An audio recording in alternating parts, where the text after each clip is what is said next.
powered by Reviting, streaming from the Reviting Digital Studio. It's the David Daily.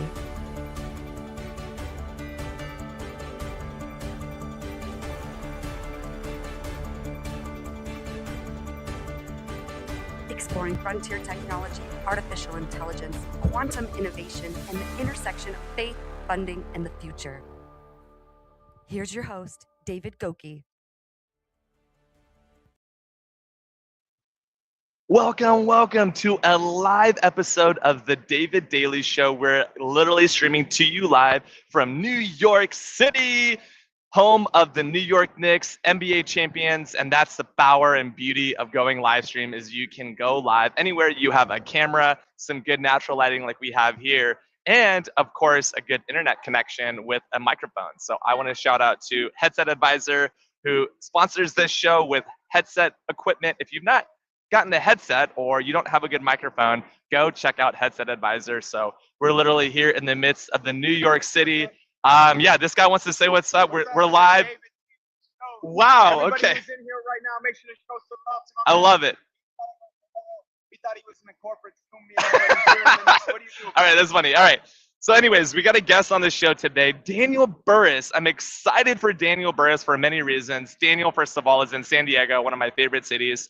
And secondarily, Daniel is a futurist, and he's head of innovation, published 7 books, over 1 million followers on LinkedIn. Crazy, really good, incredible human being.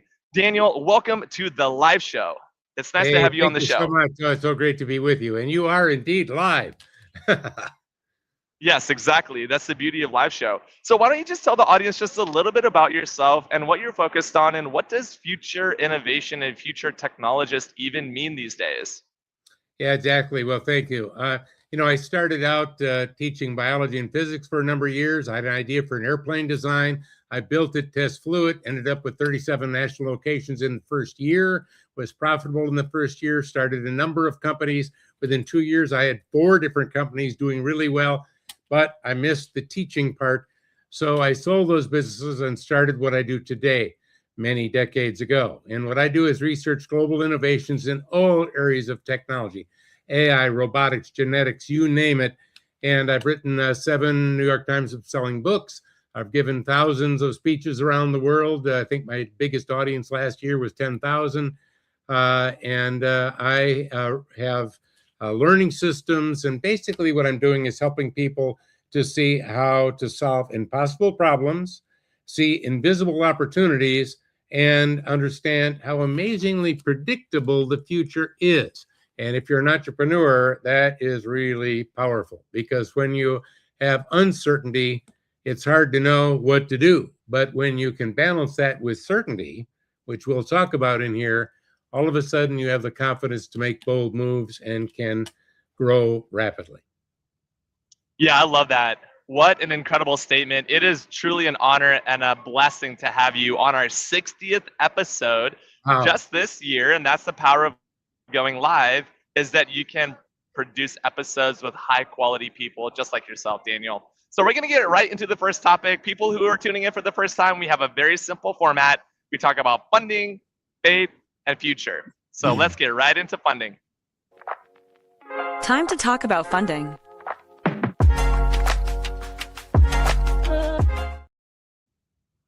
All right, I'm right here on Wall Street, and funding and investing with hard trends, not assumptions. So we are living in a crazy time when it comes to investments. SpaceX just went public, and in one day, Elon Musk acquired who even knows, billions and billions of dollars. Bill Gates and Warren Buffett, all of their life net worth in one day. SpaceX went $2.5 trillion in just 2 days, Friday and Monday, and now it's Thursday. So when you're looking at hard trends, or people are saying, hey, Anthropic's going to come IPO, or maybe there's a new IPO that we're going to see more trillion-dollar IPOs. Elon Musk is the first trillionaire, of course. So what advice would you have for people who are wanting to get in on the action, but not follow necessarily the assumptions of the market and stay faithful to their investment goals? Well, Warren Buffett over the decades have made a lot of money by when you're all buying, he's selling, and when you're all selling, he's buying. He's found that opposites work better because we are driven by emotion. And when we talked about Musk and being perhaps the world's first trillionaire, most of us don't even realize what $1 trillion is. To put it in perspective very quickly, 1 million seconds from now is a couple of days. 1 billion seconds from now is 1993. 1 trillion seconds from now is the Ice Age. So we're talking a trillion is a lot bigger than a billion. It is quite something. So when you're looking at the future, you've got to be able to separate those things that may happen from those things that will happen. And I've, over the decades, come up with a methodology I'll teach you all right now very quickly, and that is all trends are either a hard trend based on a future fact that absolutely will happen, or it's a soft trend based on an assumption that might happen. And we tend to think that the only thing that you can be certain about is death and taxes. But yet, will AI get more powerful every year? Hard trend, yes. In the United States, there are 10,000 people turning 70 years old every day. Are they going to get chronologically younger? No, they're going to get older. That's a hard trend. So when you start realizing there Right. are hundreds of hard trends, that gives you the certainty and the confidence to make a bold move. So let me give you a quick example of investing, since we're talking about money and so on. Let's talk about, I mentioned 10,000 people in the United States turning 70 every day, a hard trend. So a lot of people love to go boating. They love to go fishing. But as they get 80 and into their 90s, it's kind of hard to launch the boat. So what if we created the easy launch trailer for seniors, designed it really well? Would we have a growing market every year? Well, yeah, we got an aging population, 10,000 people turning 70 every day. They have a growing market. You could take those numbers to the bank. Would we know which countries to export it to? Yes, we know the aging populations. In other words, there's a low risk way to develop a high return investment, or if you're an entrepreneur, a new product. So the point I'm getting at is when you're looking at certainty and hard trends, you have the confidence to make bold moves and you can innovate very quickly without having to use Wall Street so much. A quick example, I've started 6 companies over the years. 5 were profitable in the first year, 4 were national leaders in the first year. Never had a business loan, never had investors. What I used was hard trends and used that to make, let's call it bets, but kind of like in a casino, you already know the answer to the bet because a hard trend will happen. So let me let you ask me some questions about hard trends versus soft trends. By the way, I love soft trends. What do I love about a soft trend? If you don't like it, you can change it. So Yeah. AI is a hard trend. It's getting more powerful Right. every day. Will Exactly. it end up taking over all the jobs? Soft trend, that is an if or a maybe. It may Right. not, you know? Right. And basically, I can tell you the future of AI very quickly. Let me give you Yeah. Let me give you an example of it very Let's hear quick. it. Yeah, seriously. Right now, AI knows more about oncology, the study of cancer, than any oncologist. It's absorbed every cancer treatment, every MRI, everything that's ever been done globally. AI's got that in its AI brain. No human, no matter how well educated, can keep that all in their head. So if you know somebody that has cancer, heaven forbid, I'm going to give you one of 3 choices. Number 1, a really good oncologist. Number 2, just AI. Number 3, a really good oncologist that has access to AI. Bingo, there's the future. AI is about augmenting humans rather than replacing them. And I've done a study of companies that have replaced humans with AI. Many of them are starting to hire those humans back. Turns out we need those people. Why? Because the future is all about relationships. We live in a human world, and relationships that are good are all based on trust. And when you only have AI and not a human, trust can get eroded. Yeah, I love that, Daniel. I want to say that I am fully aligned with you. And in fact, I want to cite Dr. Gretchen Huizinga, who wrote a PhD paper out of the University of Washington. And what Dr. Gretchen Huizinga said was very simply, divine intelligence supersedes that of human intelligence.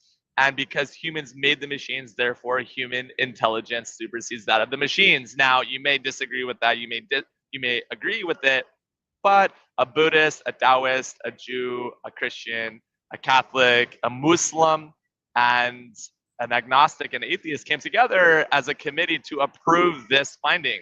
So I'm exactly with you that hard trends are here to stay. If you're looking every day and you're seeing that the data says that a hard trend means that everyone's turning 70, 10,000 people a day, that's a lot of people. That's 1/10 of the Michigan Stadium in Michigan, right? And Michigan's got a big stadium. So secondarily, we also, in addition to that, people are reinventing themselves in the 70s. Why? Because they're living to 80s, 90s, even plus 100. And with longevity, with biotechnology now, and with health consciousness and wellness, we're seeing people live longer than they've ever lived before, which is absolutely incredible. So I'm curious, when someone sees a hard trend, especially say either in the markets or you're seeing a hard trend like more people are transferring their wealth every day, these 10,000 70-year-olds have children and grandchildren, they want to transfer their wealth. What would you say to the Main Street person who wants to get in on this movement, the hard trend? Yeah, very good. Well, first of all, there are some categories of hard trends to make it very simple for you. Technology is a category of hard trends. For example, we went from 3G wireless to 4G wireless to 5G wireless. Is that it? Now we're going to have 6G followed by 7. So in other words, if you look at the exponential growth of technology, which has been going on for a long time, 2 before 4 becomes 8, rather than just a linear path, you can actually see the growth of all these technologies and how fast they're accelerating. So again, technology is a category of hard trends. Demographics is a category of hard trends, and you can extrapolate all sorts of opportunities. So there's 2 things I want you all to understand. All trends are either a hard trend or a soft trend, number 1. And secondly, a trend by itself is boring. Who cares? Until you attach an opportunity to it. When you attach an opportunity to it, it bursts into actionable life. Let me give you an example of a trend and see whether you think it's hard or soft, because let's start learning about it a little bit here. In the United States, we have had an increase in healthcare costs that have been going up, up, up, up for decades, going up for decades. Now, is that a hard trend or is that a soft trend? Think in your mind for a second, is it hard or is it soft? It's been going on for over a decade. Most people would say, oh, it must be a hard trend. It's been going on for decades. But in reality, now, remember, if it's a soft trend, it can be changed. You could change it. For example, you didn't know that an aspirin in a hospital costs $20. If you knew that, you would have had your spouse bring it. You didn't know that that artificial knee you're having put in because you played so much tennis can vary in price by over 100%. Why? Because you didn't know the price. We don't have any transparency. What if we put all of that on a blockchain, which is highly secure and transparent? Now you'd see what that artificial knee really cost. Now you'd see what that aspirin really cost. And by the way, costs would come down. My point is, the beauty of a soft trend is if you don't like it, you can change it. And the rising cost of healthcare costs is a soft trend, and there are ways of changing it. If you think it's a hard trend, then you don't even try. That's why understanding hard and soft is important. All right? Technology and AI will get more powerful every year. Will you use it to increase your productivity? That's soft. I don't know. You may not use it. That's up to you. All right. Yeah, I love that. I love the idea of focusing on a soft trend, especially if you know that the hard trend data is giving you like a soft trend in the moment. And by the way, we are live here in New York City. We have the parade going on right here behind me, which is incredible. And that's the beauty of live streaming, is that you can get deep into the midst of these trends, which live streaming is actually a trend. In fact, it's a $100 billion industry right now, growing 25% year over year. Compounded annual growth rate is 25%. So whenever I see a $1 billion industry, and to your point, thank you for showing us the magnitude of the $1 trillion. People don't realize that there actually is an order of magnitude of a step function. We're talking about math here, We're talking about when you jump into the beach and you see 1,000,000,000,000 pieces of sand. It's one thing to say, hey, let's go to, light years before, but it's one thing to say, let's go to the cold, dark ages. That is 1,000,000,000,000 seconds ago. I love that perspective. Okay, so we're going to jump right into faith. We have a faith topic as well on this show. I want to get into faith. We have some faith and belief concepts. We have a good spirituality audience here. So let's jump into the faith topic next. Focusing on faith for a moment.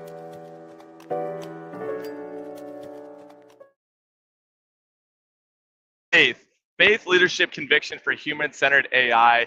Faith is a belief, right? It's a belief in something that you cannot see, right? And it's an evidence of the unknown. For example, wind. We have faith in wind because we cannot see the wind, but we have evidence of its movements.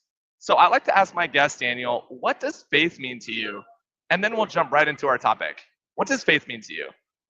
Well, first of all, if you look at all of the different religions, and religion is different than faith, religion is the practice of a faith. And if you look at all the different religions, and I've done that over back in my 20s and 30s, you'll see that really they're all kind of talking about the same thing, but they have different rules. They've all come up with different elements to it. By the way, that's people's interpretation, right? But faith is, as you said, the belief in something that you can't actually prove. However, you mentioned the wind. I can see the wind. I like to sail. I can see the wind on the water. I can see the wind blowing the trees. So even though the wind is invisible, I can see the effects of it. And you can see the effects of faith on people all over the planet, right? In every culture. You can see it just like you can see the wind. You can't actually define it, but you can see the impact of it and the power of it. So that's a great point. I really love that. I really love that point, especially because look, this right here is a crowd of people who are winning. They love to win. And when you have a faith perspective and you're actually winning, that is actually the beauty of it, right? And I really like that. I want to get more into this topic though about faith because look, in a market like today, it's easy to be driven by profit, but leadership, I think, expounds beyond profit. And even as we see, maybe 100,000 people just on the street and maybe millions, we're not seeing billions in the streets. We're not seeing trillions, right? We're not seeing that, right? Like these are the guys on the street that make it happen, right? Hey, Nick, say hello, say what's up, just say hello. So anyways, I want to stay focused. Leadership conviction for human-centered AI. What does that mean to you? Well, right now, we've got most companies are doing an AI-first approach to AI. In other words, we need to use these tools. We need to use them to be more productive, and we'll save a lot of money, especially if we can lay people off. That's the AI-first approach. Actually, I've got a new book that I'm working on right now. It'll be out later this year. It's called The Human-First Approach to AI.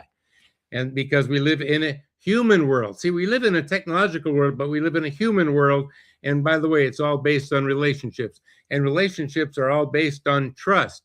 And trust are based on values, honesty, integrity, delivering on promises. So the key is you don't want to lose trust, because if you don't have trust, you don't have a good relationship.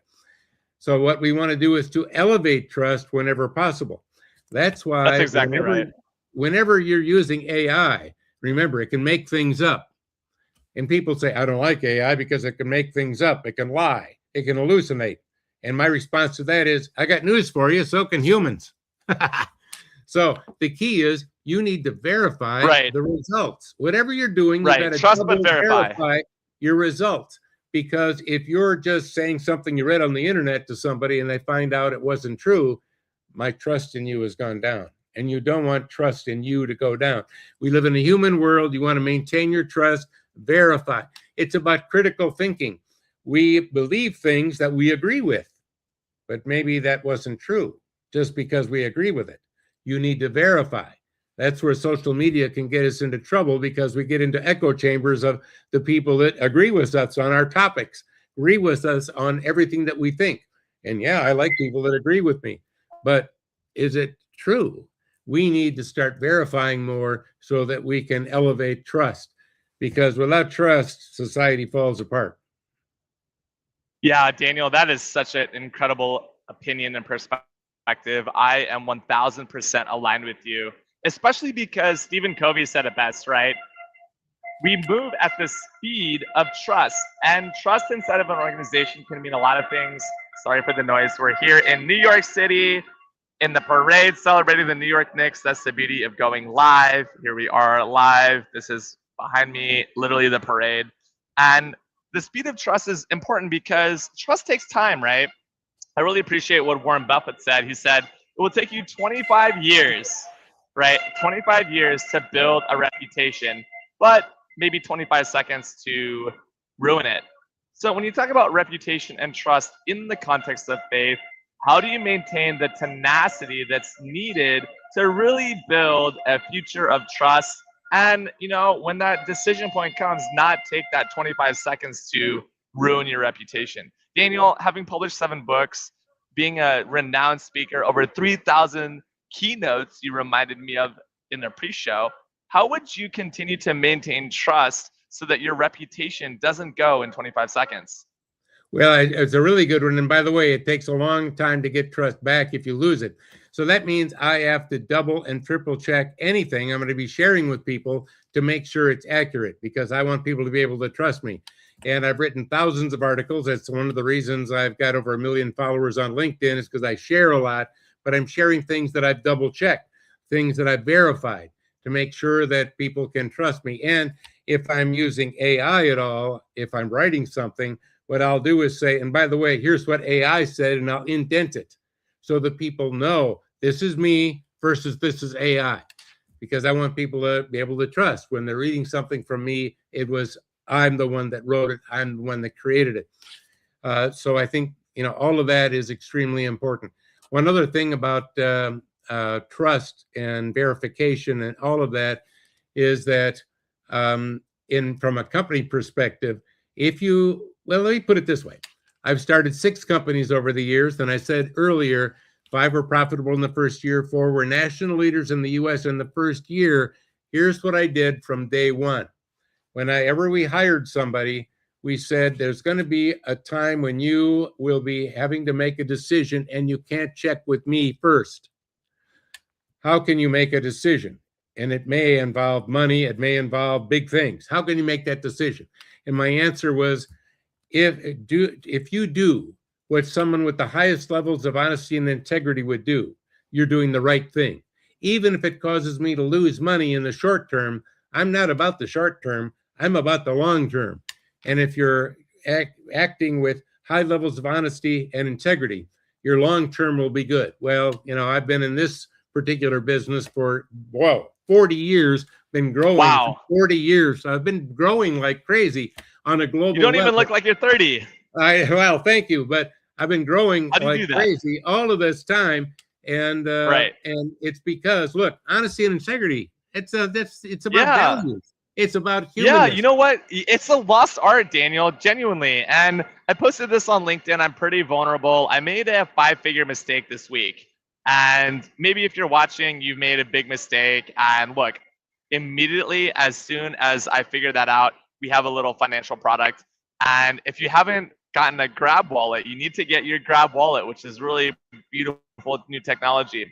But I made this little mistake, and the first thing I did when I woke up in the morning, I woke up at 6 a.m. and I saw, whoa, the feed is blowing up, and I made this mistake. Immediately, I owned the mistake. I reached out to all of my friends, my colleagues, my CEO, my CFO, and my chairman, and together we solved it at the same time. And it wasn't a nefarious situation. It wasn't a hack. It was literally a genuine mistake. I failed, and I'm okay with saying that. But how many people do you know who aren't willing to say that because they need to preserve PR or because they need to be, you know, in some sort of view? So, hey, what's up, Mark? We got Mark Cosby in the chat, longtime fan here. Hello, Daniel, from our days working with you at Sprint. I love that. I was also a Sprint fan. That's cool. Your picture there, Mark. Yeah, I remember that. All that work with Sprint. Thanks. I'm glad you're in there. And let me address problems real quickly. First of all, let's hear it. When you make a mistake, one of the things I've been sharing for actually decades is to learn how to fail fast so that you can learn faster. The key is, what did you learn from the mistake? And a lot of times we make a mistake, but we don't learn from it. And we should be concentrating on what are we learning from that mistake? Because listen to this. Your most important lessons in life, I'm talking to you now that's watching the show. Your most important lessons in life, did they come from your successes? No, they didn't. They came from your mistakes. So a mistake is a blessing if you learn from it so that you can move forward faster. All right, so there's a little take on mistakes. One other little example. It's an old example, but a really good one because you mentioned PR. There was a CEO of Chrysler named Lee Iacocca a long time ago, probably before a lot of people even were around if you're young. But he was caught with a problem, big PR problem. Turned out the news found out that that Chrysler was selling new cars, but they were used by executives and the miles were rolled back. So they were selling them as new cars, but the executives used them and rolled the miles back. It hit the press. It was going crazy. And Iacocca did something really important. Here's what he said. I checked on it. That's absolutely correct. It was a mistake. We should have never done it. We will never do it again. And you know what happened? It vanished from the press. It was a non-issue because he owned it and he said it'll never happen again. That's so good, Daniel. Perfect example of how to deal with it. Honesty is what I want to hear. Just tell me. Years ago, IBM had a product out, new software, and everybody was hating how it was working, and it was all in the press, and IBM was denying that there was a problem. Well, when you know it's a problem and they're denying it, do you trust them more? No, you trust them less. They should have just said, hey, look, we're IBM. It's a problem. We'll get it fixed. Don't worry about it. If they would have said that, bingo, it would have gone away. Yeah, I totally agree. When you take ownership and you're responsible, right? And you say, hey, look, I made a mistake. You become more relatable with the people, right? You don't want to be elevated on some pedestal because when you do that, you separate yourself from a moral and ethical point of view. And I've given a couple of talks of keynote speeches on AI ethics and morals. And the big thing that we care about in AI ethics and morals is that you integrate the world's religions, the holy scriptures, the faith aspect of it into the way that you build technology. And in fact, this is a great time for a little shout out to AI and Faith, which is an organization that brings the world's religions together to define what we need in AI ethics, morals, and governance. So I really appreciate that perspective. When you lean in with a practical example, IBM made a mistake, they owned it, and then the press came out, and now it's a non-issue. So I want to get into the future because you are a future technologist. Let me jump in. Go ahead. A quick one on all that stuff. Absolutely. Look, in a way, because I've given speeches in over 50 countries, all right? And the way I look at it is, hey, we're all brothers and sisters on this planet Earth.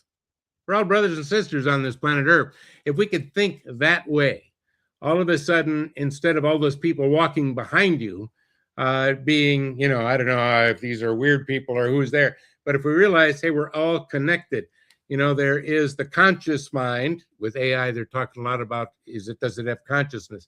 There's consciousness. There's our subconscious mind, which I use a lot. Yeah, if I'm giving a speech the next morning, I'll be really thinking about what I'm trying to do the night before so that when I'm sleeping, my subconscious mind works on it. When I wake up in the morning, I have all these great ideas. Why? Because I was using my subconscious. And there's one other, the superconscious mind. And that's where you can connect with everyone on the planet. It takes a little practice to do that, a little meditation, but you can do that as well. The point I'm trying to make here is that, hey, we're all brothers and sisters on this planet. And what we need is to love a little more and hate a little less, and you'll find we'll have a much better world. Yeah, I really like that perspective, especially when you put love at the center of it. And when we put love at the center of it, when we say, for example, God is love, no matter who you believe God is. And if you're watching this for a second, in your quiet time in the morning, just say, God, who are you? And God will reveal himself to you. And I use that terminology and language very specifically because God will be with you. And so this is what happens when you go live. Hey, we're live. All right, let's go next. All right, next in 5. So when you have a belief, this is an example of faith. This is an example of faith, of a belief system, right? Doesn't matter. The system, the energy moves at the speed of trust. It is really beautiful. But anyways, we want to get into future topics. Let's roll the future topics now. Let's talk about quantum and the future of technology.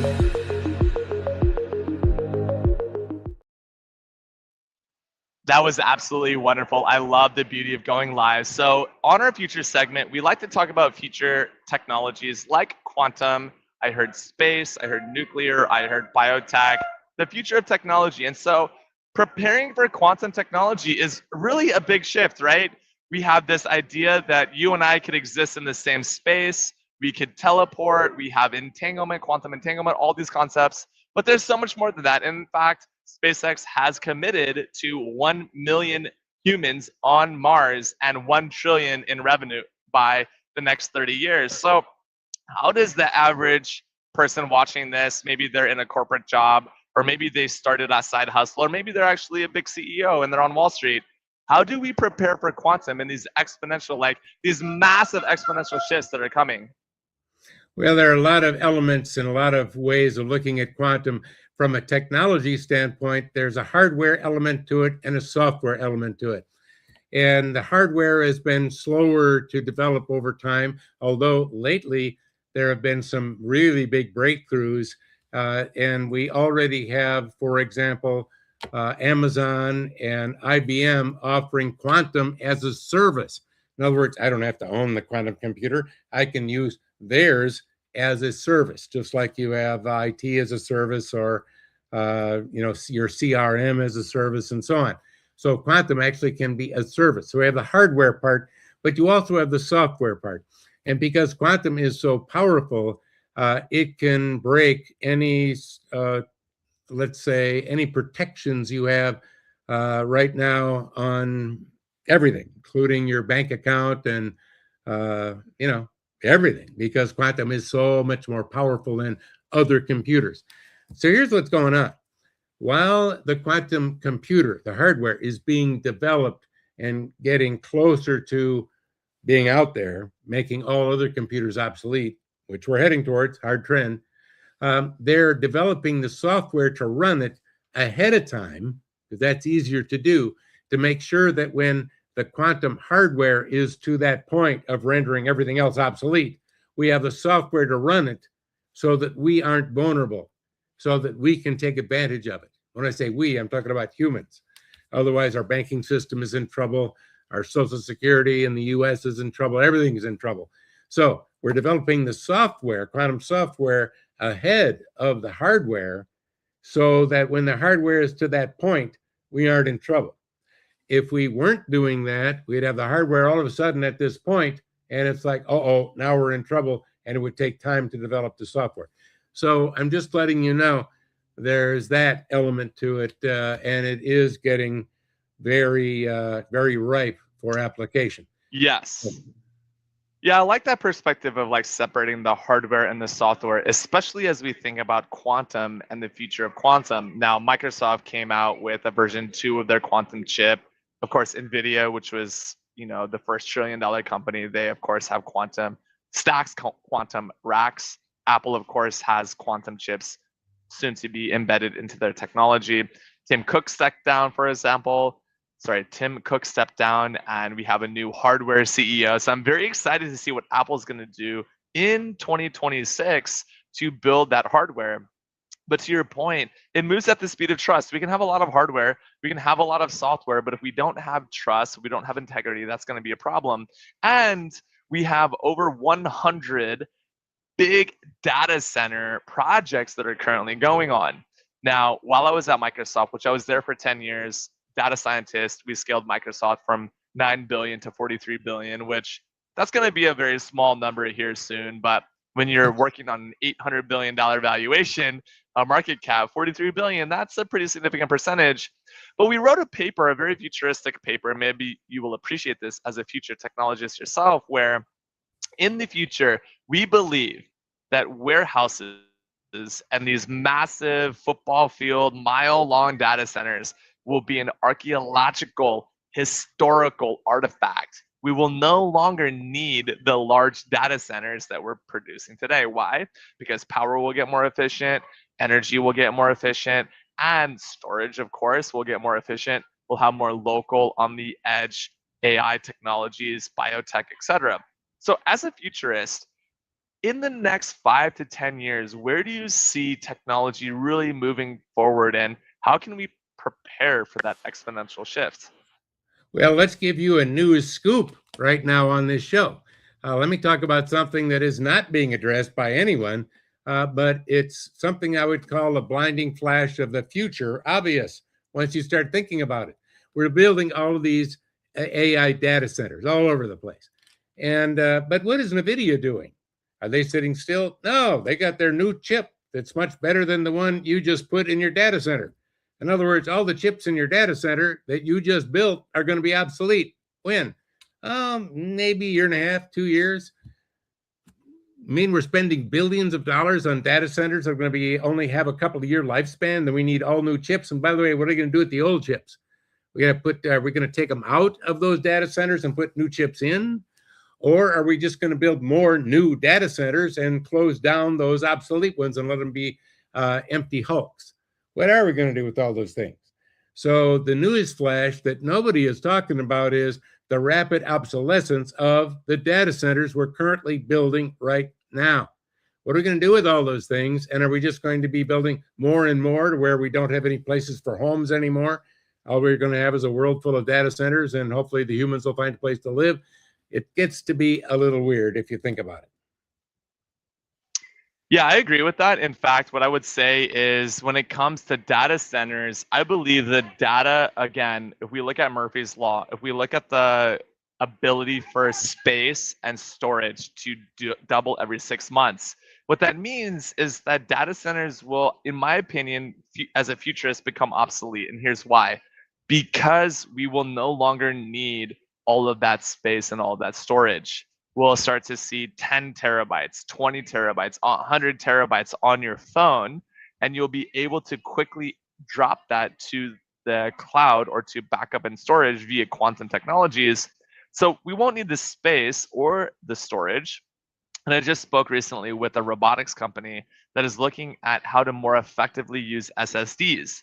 Now, what they've been able to do with storage is bypass the CPU and the GPU. They're only storage related, which is a really incredible concept. I'm not the chemist, biologist, physicist, but that is a beautiful space to think about. How do we grow in a world where we no longer need that? Also, I see a quote here. Q-Day is misleading because people assume we need quantum hardware. I recently posted my recent quantum simulator, breaking RSA without pre-computer. No cheating. People tend to ignore me though, and this happens to be my 7th account because I threatened the hardware hegemony. I am with you on that without pre-compute. Yes. So there's a world where in quantum, all we need to do is literally physically exist. And once we physically exist with entanglement and other quantum concepts, we can then, for the 5th grader, we can teleport where I go from my classroom to the cafeteria without having to do much more than think. Now, that is a world that we have not yet expressed, but with 1 million people on Mars, it's going to be quite interesting to see how we bypass even the rocketry systems and the physics of the natural world, and we really lean into that supernatural space. So tell me a little bit about more space and a little bit more about nuclear, and what are some of your thoughts about the future of space and nuclear combined? Well, first of all, let's look at we've had in the past 1 or 2 energy solutions. And of course, the word past is very important here, because what we did in the past is rapidly become obsolete compared to what we can do today, much less in the next year or 2 or 3 or 5. And that's where I think instead of reacting to change, what I've done is developed what I call the anticipatory business model. That's why my last book was called The Anticipatory Organization versus the Reactionary Organization. Actually, the book before that was called Flash Foresight instead of calling it Flash Hindsight. Frankly, I think we've got hindsight down. I think we got reacting quick and agility down pretty well. We need to be more anticipatory, looking out a little further. That's what we are talking about in this show. And that is, I can't just look at the present and assume the future is just more of the present. No, the present is becoming rapidly obsolete as we That's are right. defining what is going on. That's why I'm worried about, again, the data centers and the obsolescence of the chips and the hardware, and the whole way to think about it is where, there's another technology, there are many, and that is synthetic biology. And that whole world of synthetic biology is creating another new gigantic revolution around what we can do with quantum, what we can do with nuclear, what we can do with energy, what we can do with biology, what we can do with plants. It's amazing. So if those people watching the show, if you wanted to get a look at what are the core 25 technologies, AI is just one, that is shaping the future, you could go to 25techtrends.com and you could download a free resource and get a look at what all of those 25 are, and take a look at those and think about not just the present state, but the future state of those. And you'll begin to see more of the future. Just like if you wanted to know what are the best AI tools to use today, if you're looking at today, I've used over 1,500 AI tools. Many of them are not very good, by the way. And I have a report that is free that shows you what the top 5 are in a whole bunch of different categories with use cases and case studies. By the way, that is the AIstrategyreport.com. You could download that for free.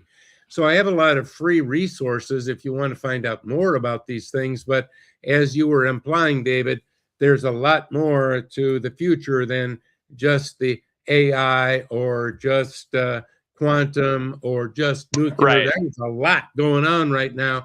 Better to step back and look at the big picture so you can get a better view of where we're going.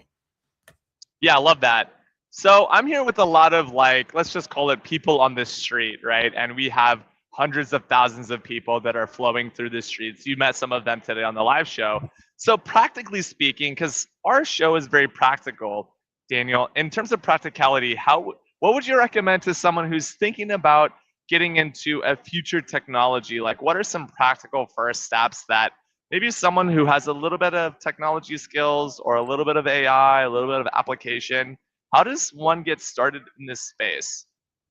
Well, the first thing I would advise all of us to do, because again, the methodology that I'm giving you to be more anticipatory and less reactionary, is all trends are either a hard trend based on a future fact that will happen, or a soft trend based on an assumption that may or may not happen. And the advantage of a hard trend is you can see disruption before it disrupts, giving you a choice to be the disruptor or the disrupted. A soft trend, if you don't like it, you can change it. So both have advantages. So here's what I'd like you to all think of doing. Make a list of the things you are certain about, your hard trends. Think of technology. Think of demographics. Even think of regulations. Actually, you mentioned Elon Musk earlier. Every company Elon Musk started was funded by a regulation, because the governments, all governments, they don't create businesses. What they do is they have something they want to see happen, and then they create a funding source to make that happen. For example, years ago, the government wanted e-patient medical records to happen. So they created a multi-billion-dollar fund for any company that creates e-patient records. And a lot of companies saw that, took advantage of it, and today are billion-dollar companies. So regulation is, believe it or not, a funding source. You should be looking at that if you're an entrepreneur.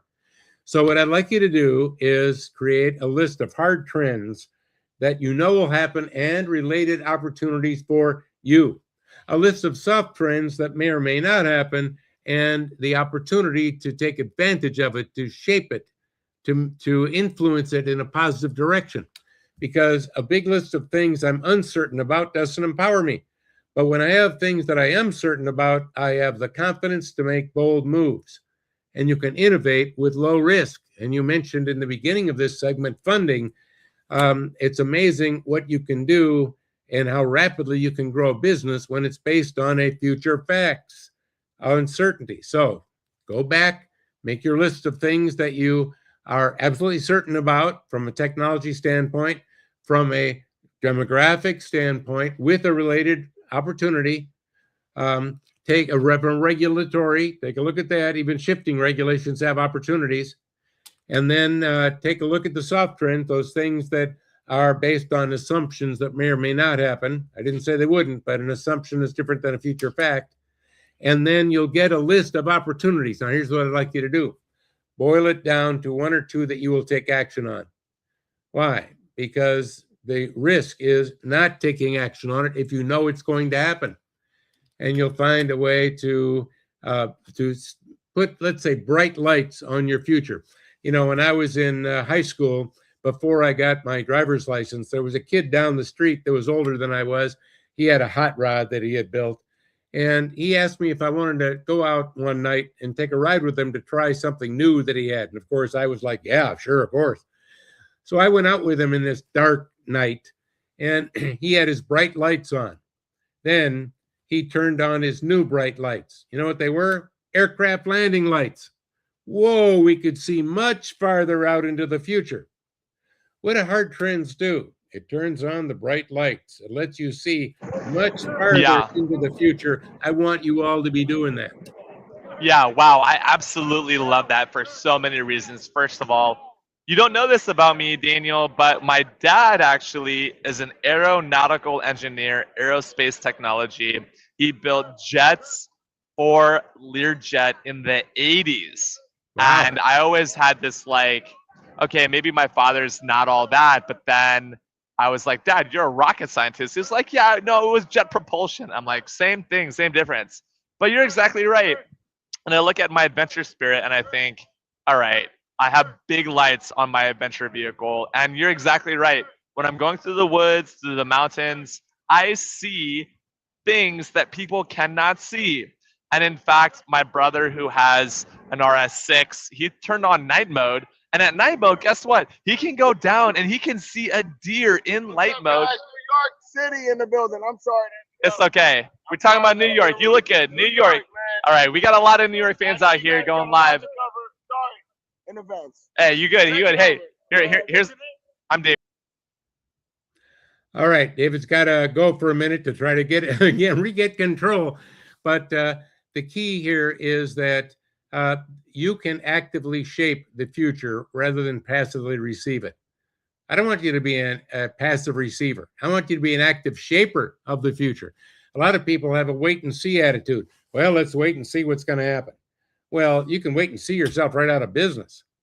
Instead, what I'd like you to do is to, instead of have a protect and defend the status quo, I want you to have an embrace and extend. Embrace the new tools that are shaping the future and extend their reach. Back when the iPhone was first launched, Research in Motion was the leader with the BlackBerry. And of course, the BlackBerry was not a transformational device. It was a change device. It allowed you to do your emails and your calendar using a mobile device. And that was really good. The iPhone came along, which was a transformational device that lets you do videos and all kinds of things. There's a video I saw of the CEO of Research in Motion when he saw the first iPhone. And here was his reaction. Why would anyone want to watch a video on a little screen like that? Now, what did he say? He was in a protect and defend mode, protecting and defending his BlackBerry, his product. By the way, at that time, they had the most secure international wireless network on the planet. If he wouldn't have been in a protect and defend mode, protect and defend his current status quo, his product, and he would have seen the future when he looked at that iPhone and seen, wow, this is revolutionary. We could beat Apple right now if we integrated those things. He could have won. He could have won, but he didn't. So let's not have a protect and defend, let's have an embrace and extend mindset as we look to the future. One of the resources I can give you while David is out there trying to get control of the crowd is on Burrus, BURRUS.com. I have a lot of free resources you can download. I'm not trying to sell you something now. I've written thousands of articles that are there. You can search them by subject. I've got lots of resources. I've got an award-winning learning system. If you were going to buy one of my books, I would say get Anticipatory Organization, get that first.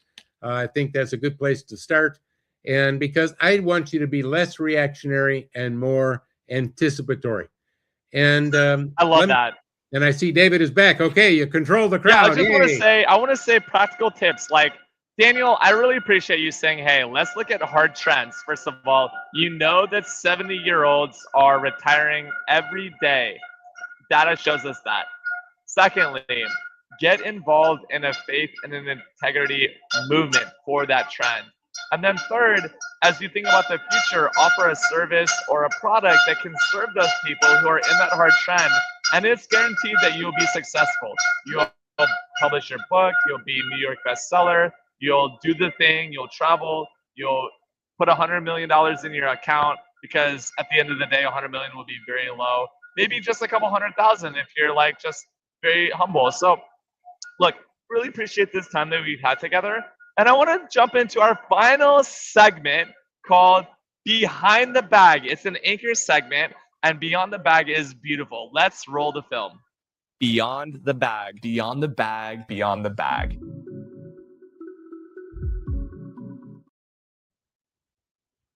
As we close, what a wonderful conversation. So many incredible wisdom words.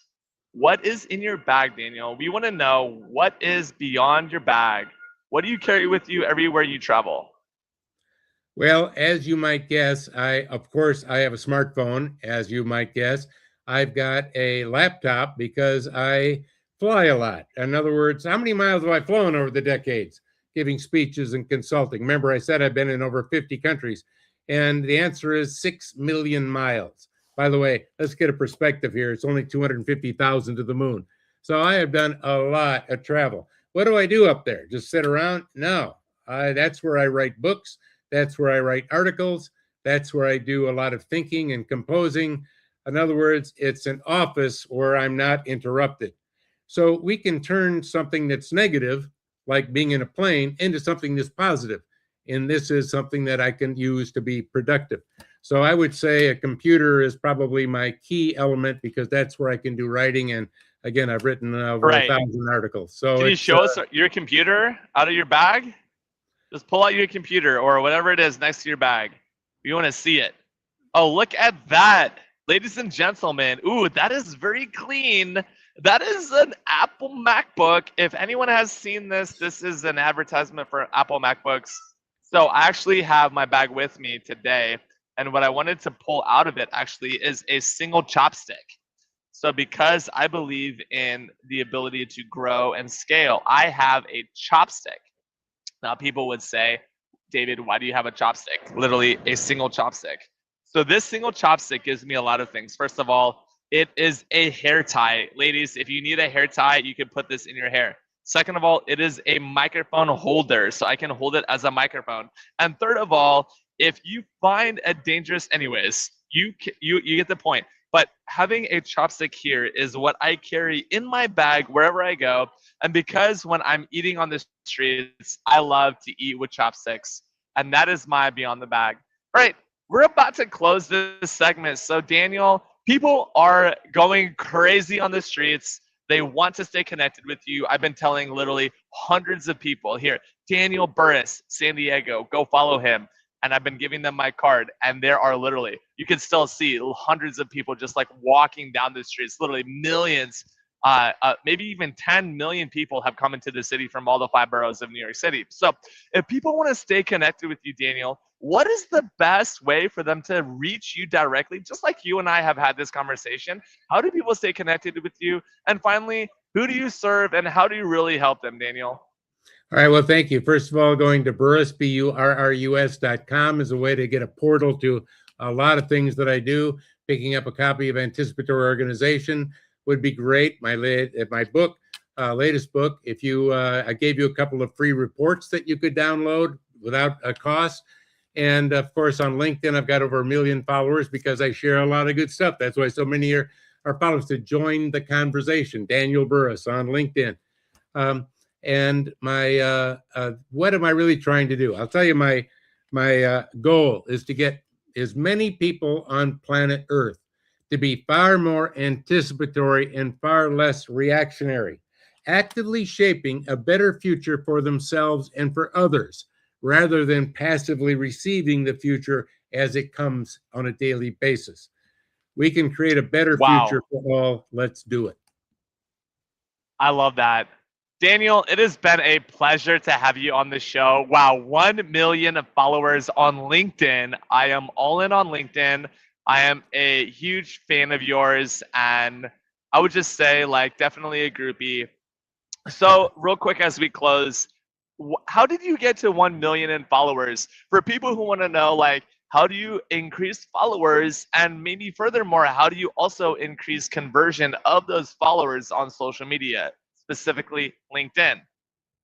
Well, the key is, number one, when you're posting on LinkedIn, however you're doing it, be focused on what you're trying to give them. In other words, if you're trying to,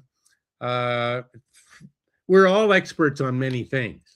And if we're just throwing stuff out there, you're not going to get very far. You got to know who you're serving and what you're trying to do. As I said, I'm trying to get as many people on planet Earth to be more anticipatory and less reactionary. Okay, good. I've got a litmus test.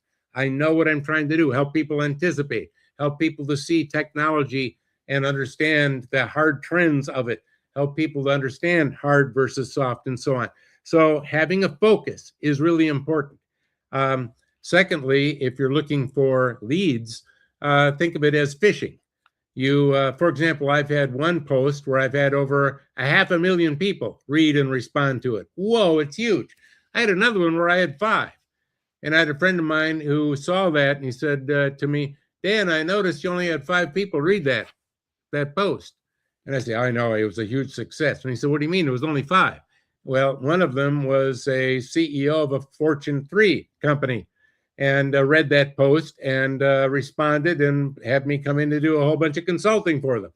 In other words, you're fishing, you throw out a lure, you see what you can catch.